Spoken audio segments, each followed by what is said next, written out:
fakta menarik yang mungkin belum kamu ketahui tentang Masjid Cengho.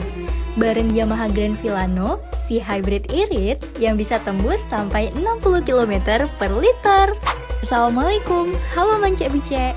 Ramadan kali ini, yuk temenin aku menikmati keindahan masjid yang menjadi bukti akulturasi antara budaya Tionghoa dan Palembang. Kamu tahu nggak?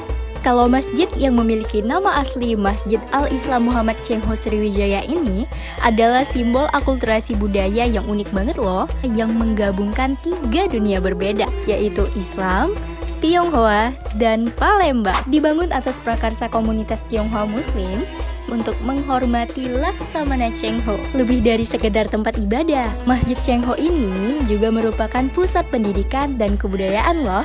Setiap sudutnya memiliki cerita tersendiri dan setiap detailnya itu sangat menginspirasi, mengajak kita untuk lebih mengenal serta menghargai keberagaman. Itulah tadi beberapa fakta menarik yang mungkin belum kamu ketahui tentang Masjid Cengho. Next, kira-kira kita bahas sejarah apa lagi ya?